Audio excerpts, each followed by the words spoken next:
Hello, hello, and welcome to U Media Chicago's Speak On It, a series of author talks virtually connecting teams to successful writers for conversations about books, writing, creativity, and more.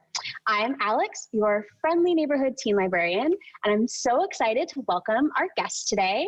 Erika Sanchez is an essayist as well as a poet and novelist. Her debut young adult novel, I Am Not Your Perfect Mexican Daughter, is a New York Times bestseller and a National Book Award finalist. Thank you so much for joining us today, Erika. Thank you so much. Happy to be here. Hey, before we dive into questions, I just want to remind folks that are watching live that we want your questions too. So go ahead and put them in the chat and we will ask as many as possible. All right. So Erika, let's start at the beginning. When did you start writing? Well, I've been writing for a really long time. I started when I was about 12 years old. I was a very bookish child and I really loved stories, and I realized that I wanted to tell stories as well. But I started off with poetry. I was writing these very dark and gloomy poems, very much influenced by Edgar Allan Poe, because I was just like enchanted by him. And ever since then, I'm like, well, I'm going to be a writer. And that was that. There was like no changing my mind. And so I've been doing it ever since. Wow. How was reading and writing like a part of your life growing up? Like, was your family really bookish? Did you what other kinds of writings did you do when you were younger? That kind of thing. Sure. My family was not so bookish. I mean, my parents, they immigrated from Mexico. They didn't really have much of an education there. They went up to sixth grade and then they had to drop out because my mom, there was literally no school to go to. And then my dad, he just had to work. So, I didn't grow up around a lot of books, but my older brother read a lot. And so I think that's probably where it came from. And my parents, we didn't have a lot of money, but they always found a way to get us library books or to order, those scholastic books where you would fill out the form. And that to me was the most exciting day ever. It was when the scholastic books would come in the mail. But yeah, I grew up around storytelling. It wasn't literally books necessarily a lot of the time, but in my family, we love to tell stories. On my dad's side in particular, my aunts are just really animated and really funny, and I loved listening to all their crazy tales. And my grandmother is a great storyteller as well, and so though they didn't have that sort of literature background, they did have a very strong sense of narrative. And I think that's largely where it came from. Awesome. I'm always curious when talking to YA authors that what were you like as a teenager? Oh my God, that was a nightmare. So people often ask if Julia Reyes and I are the same person, and the answer is no, because it is fiction, but we do have some things in common. I was a pretty rebellious, foul-mouthed child, and I got into a lot of trouble. I think I was reacting oftentimes to my environment. My mom was a little bit repressive. The gender roles in our Mexican culture, Mexican family, were very, I thought, oppressive. And so I fought against that a lot. And so I was always, mouthing off, getting in trouble. People were always mad at me. And, at school, I would get in trouble for talking back to the teachers when I disagreed with something that they said. And I was pretty troubled. I was actually very depressed as well. And so that was really hard because no one really knew what my problem was. And I really didn't, I felt like I didn't belong. I felt uncomfortable in my environment. And I knew something was wrong, but, you don't have the language at the time to articulate what that is. And so eventually I was diagnosed with depression, and it all made sense. And so, yeah, there are a lot of struggles. Some people kind of romanticize that time in their lives, and I just don't. I'm like, oh my God, thank God it's over. And I wrote about a teen struggling with depression because, I think a lot of kids do, and they feel really alone. They don't know that there are other people going through it as well, and that it's actually really common. And in fact, I felt so alone at the time. And now that I've written this book, I get so many reactions from people like, oh my God, this is my life story. Like, I went through this too. And I'm like, really? Where were you? Because I didn't know anybody else like me. So yeah, it's a very complex story, but yeah, I think I was a challenging teen. Those are the best teens, though. I think they grow up to be interesting people typically. Yes. But yeah, it was rough out there. Like culturally, I was very, very Americanized, and my family's super Mexican. And so everyone was like, what in the world? Like, who is this weird child? So yeah, that was hard. Yeah, being a teenager is definitely very hard, but it feels like you channeled so much of that into I'm Not Your Perfect Mexican Daughter. Did you set out to write something similar to what you were, like a lot of times I think we talk about fiction as like kind of like working through our own past. Were you like writing for your former self or for teens now or both, or like kind of what went into that? For both, yeah. Definitely, I worked through a lot of stuff as I was writing it. It was pretty painful. I cried a lot.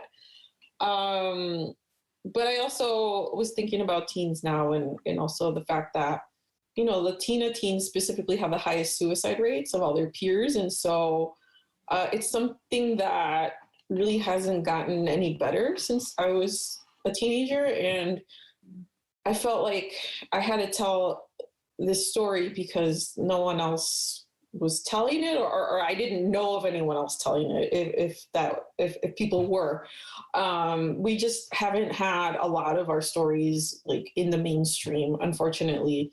I think it's starting to change, and that's really exciting. But yeah, I never read about anyone like me, except for like, The House on Mingo Street, for instance, and which was a great book, but like that was the only book that I knew of.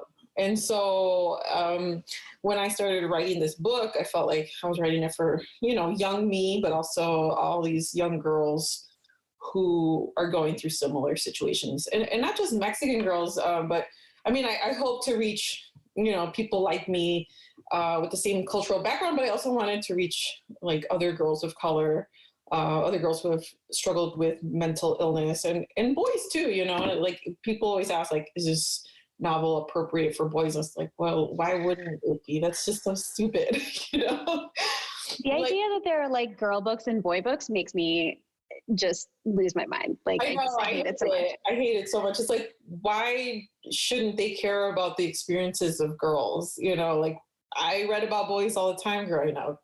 Mm-hmm. It's just silly to me. Yeah, agreed. It's very silly. So when you're coming up with a new project, and not just necessarily novels, because you're also like a poet, what is kind of the first germination of a new idea? Is it like characters or premise, or like how do new projects start for you? Oh, they're all so different. And, explaining my writing process to people, I probably sound like a crazy person, or a person who's just like totally out there. It seems like the ideas kind of find me. And oftentimes it's like an image. It's just like one word or one smell or one like setting, whatever, and it just won't leave me alone. And so I never know how it's going to manifest. And so it's something that I've learned to just accept, and I can't force it, like it has to just come organically, or else it's just not going to be right. And so my essay collection / memoir, it'll be out, God knows when, because COVID, but it's coming out through Viking. And it's something that's taken me like 5 years. I've been working on it for 5 years. And it came because someone asked me to write an essay about ambition. And so I didn't know what my next project was going to be. And so I wrote this essay and I was like, oh, I have to write essays now. Okay. And yeah, that was really exciting to know exactly what I was supposed to do next. It's kind of innate. It's intuitive. Sometimes it just doesn't make any sense. Like poems, for instance, they just like kind of come in bits and pieces. I'll hear a sound, or I'll see a word, or I think of an image, and then it just kind of haunts me until it's finished. And sometimes it takes weeks, sometimes it takes years, sometimes it takes months. It just varies. And so I think as a writer, for me, it's all about listening and paying attention and like being open to ideas, and also reading. Reading is essential to the writing process. I can't stress that enough. I mean, it seems like common sense, but some people don't agree with me. I'm just like, what are you gonna write if you don't read? You know, like it's crazy. Mm-hmm. And reading like in your genre also, like if you're gonna write YA, you should probably read YA also. Like, yeah. Or like read other things too, but like you might want to read some YA if you're gonna I think that's excellent advice. And a lot of people don't actually realize that. And you know, some people, they're like, oh, I want to write a book, and then my go-to question is, what's your favorite book? And it's just like a blankness. And I'm like, well, maybe you shouldn't write a book. Maybe you should read first. I don't know. Because I don't see how you could build something out of nothing. You know, like people think that their stories are interesting. Sure, they might be. But you need to have that craft, that background, the sense of the tradition that we're working in, you know? And so I'm very, very passionate about reading, and I read way more than I write. And I read widely. I read all sorts of stuff. And I also feel very strongly about just art in general, and that influences me a great deal. Like I've been painting, I've been making these like model portraits. I don't like model clay or modeling clay. I don't even know what it's called, but I just been just playing with, you know, with materials, and it's just so fun. And that really gets my creative juices going. And so it's a combination of things for sure. When you get ideas, do you know right away, like, oh, this is a poem, this is an essay, you know what I mean? Or have you ever had an idea for something and then be like, oh, this shouldn't be a novel, this is a poem? Or like, does that make sense? Like things take a while to find their form. Yeah, sometimes things manifest themselves differently than what I expect. And so what I sometimes think is an essay, might be a poem, or, you know, vice versa, it varies. And again, for me, it's just about listening and knowing which genre is the best vehicle for this particular piece. So yeah, it's kind of like a messy process for me, and it doesn't really have a lot of logic behind it. So explaining it, I find it very difficult. I'll like write down a word, for instance, like gypsum, some, you know, a type of rock. And I'm like, oh, that sounds cool. I don't know why it sounds cool to me. I don't know what it is about it that is interesting, but I'll like write it down, and eventually it'll show itself in something. And same with like cicadas, like the sound of cicadas I've been really interested in. So I've been researching cicadas, and I'm like, is that going to be part of a poem? Is it going to be part of an essay? I don't quite know. But that to me is exciting, that the sense of discovery, not knowing is really fun. Yeah, absolutely. So I'm Not Your Perfect Mexican Daughter is set in Chicago, and you live here, correct? You're in Chicago. Was it I feel like often we talk about the challenge of writing places where we don't live, but like, was it challenging to try to recreate the city that you know well into fiction, or was that just like fun to put? It was really fun. Yeah, I mean, I had moved away for a bit. I mean, I've moved away a few times, but I always come back, and I'm here for good now. Like, I have a husband and stepkids and a baby on the way, so it's like I'm not going anywhere. Yeah, we own a house, so it's like, yeah, this is it. So anyway, writing about Chicago was really just very pleasurable for me because I love this city. I mean, I have a lot of complaints, of course, but I love it. Sure. And, you know, I grew up in Cicero specifically, which to me is essentially Chicago. And I spent a lot of time just wandering the city as a teenager, just like trying to make sense of the world and, you know, trying to escape my neighborhood and just see different things. And so I wanted that quality in Julia where she just like wandered the city in search of something, you know, which was probably very much influenced by Catcher in the Rye, just kind of like that wandering nature of the character and like feeling confused and seeing beauty in a lot of places, despite like the struggles that she was going through. And so, yeah, it was really fun for me. I really loved it. And I set the book on the South Side because I wanted the South Side to have some more shine because oftentimes it doesn't. And also I didn't pick a specific neighborhood because I didn't want people to complain about, like, well, that's not Pilsen or that's not Little Bit. You know, so I was just like, I'm not going to go there. I'm going to make it a generic Mexican neighborhood on the South Side and people can make what they want of it. And so, yeah, it was cool. Like I thought of all like my favorite places and just like iconic Chicago areas, and it was just really awesome. And, you know, people identify certain places. They know that it's myopic books that I'm talking about, the used bookstore that I reference and stuff like that. So, yeah, it was kind of like a love letter to the city in a sense. I loved the scenes where Julia is like just writing the L, because there's something, you have to be in the right mood, but there is something romantic about like writing and like seeing the city go past, you know, like if you're in the right mindset, it's this beautiful thing. It really is. And I miss it. You know, I used to complain about the CTA all the time, and I'm like, Always.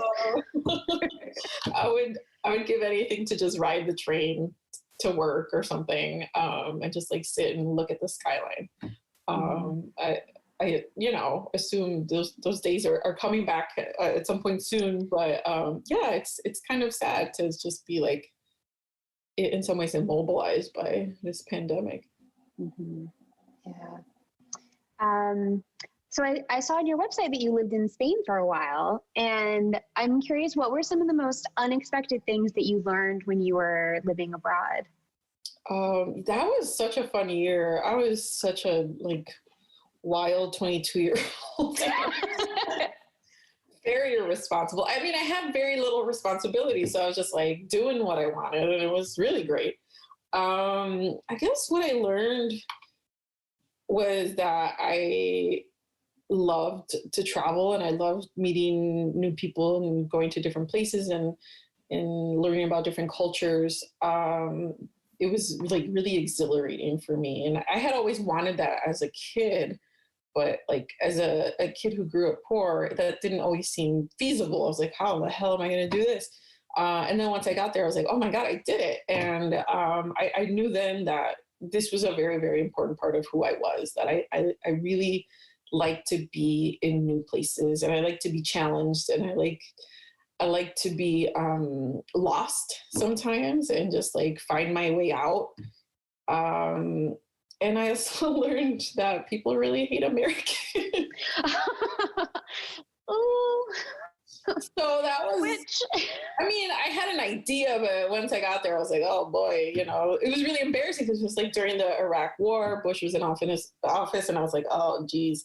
And I imagine that if I traveled now, I mean, I can't literally, but Right. yeah, it'd be embarrassing again. Like, Jesus Christ, what is happening? You know? And so I had to like explain to people like, well, I'm American, but I'm also Mexican. And then that was very confusing for people, Oh, really? which I thought was strange. I'm like, my parents are from Mexico. I was born in the United States. Like, it's not that complicated, you know? Right. I guess they expected me as an American to be just a white person, and I wasn't. And so and I spoke Spanish, and they were just like, what? You know, it was kind of silly. That's so interesting. And yeah, I wonder that too, especially being in Spain, because like my understanding is that like Mexican Spanish is very different than Spain Spanish. Did you Oh, yeah. run into language issues? I did. And, you know, I was very adamant about speaking Mexican Spanish and, you know, adjusting for vocabulary whenever I needed to. But I grew up Mexican, and I think it's a valid language, you know, like Yeah, 100%. Spanish is like very well known. I felt that, you know, if I were to start speaking, you know, their type of Spanish, that I would be losing a part of myself. So I didn't do that. And I guess I paid the price because people were always teasing me about like the words that I used, or not using the vosotros form or what have you. It was annoying and condescending and, you know, like deeply colonialist, I think, essentially.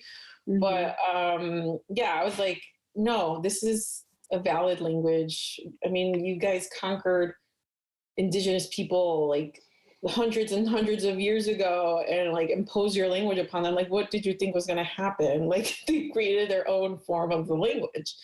Yeah. And so, yeah, I did encounter some condescension for sure. Oh, that's unfortunate. Yeah. And not surprising. No.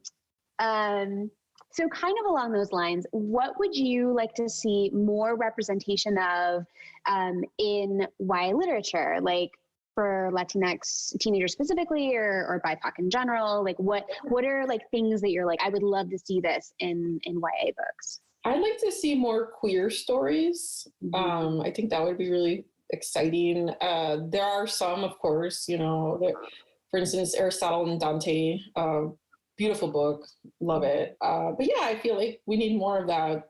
Trans stories. Someone once asked if I would write, you know, a queer character, main character, and like I understand where that's coming from, but also I feel like maybe I'm not the person to do that because I don't have that experience, and I could try, but I don't know. I feel like I need to leave it to someone who's actually queer. And so, yeah, I would like to see other voices emerge. And I'm always rooting for people, and I'm always like promoting people and blurbing and whatever, and trying to support other writers, because I think it's really important that, you know, we all be heard. And, you know, sometimes people get mad at me for whatever reason about something in the novel. And, you know, really, I didn't write this book for everybody. Like it's the book that, the best book that I could have written. I did my best. I really did. And, you know, it's not for everybody. And it can't represent everybody because it's impossible. It's one character.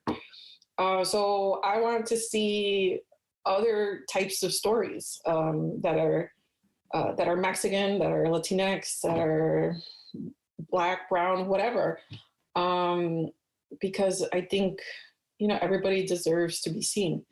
So yeah, I think it's an exciting time. I think more people are being more inclusive, especially given the times that we're living in, the outrage that we're experiencing in general. Like we need to do better.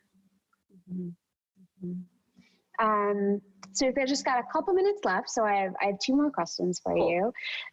So what advice would you give to young writers, and particularly to young writers of color?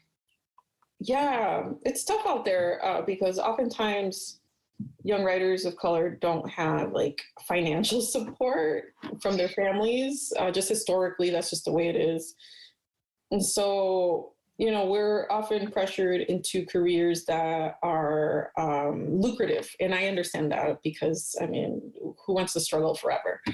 And, you know, I took a chance and I insisted on being a writer no matter what, even if there was no like guarantee of a payoff. And so I think it's important for young writers to like keep in mind that sometimes there's not going to be a lot of support, but like where you could find it, like really, really cultivate those relationships, look for mentors, look for examples. I didn't have a lot of role models growing up. And so I hope that this generation changes that, you know, that there are more people to, you know, look up to seek for guidance. Also, you know, really make sure that you love it, because otherwise it's just not worth it. It isn't. Like you have to love writing and you have to love reading. Some kids ask me like, oh, how do I get famous? I'm like, well, I wouldn't consider myself famous, first of all. Second of all, that's not why you should be a writer. Please don't do that. I think because of, you know, social media, influencers, such and such, there's this idea that you just like become famous automatically, and it's just like not the case. Like it's a lot of work to write a book, and that really shouldn't be your end goal, I don't think. But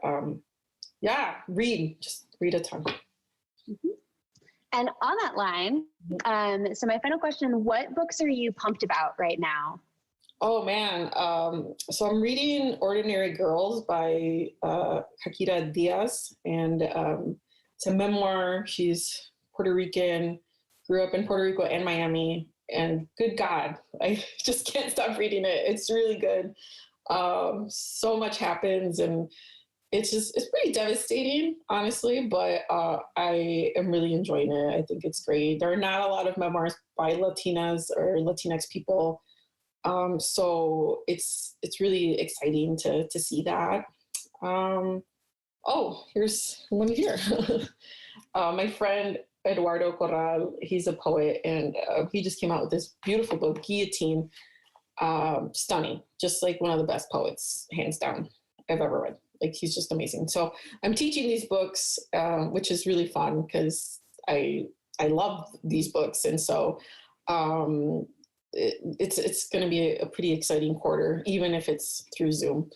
But the books that we're reading are really, really cool. Awesome. Well, thank you so much for joining us, Erika. So next week, for those who are watching, we'll be back at the same time, 4:00 on Wednesday, for a chat with George M. Johnson, who is the author of the amazing All Boys Aren't Blue, which is out this year and is fantastic. So thank you so much for joining us, Erika. Thank you so much. Bye. And we'll see everyone later.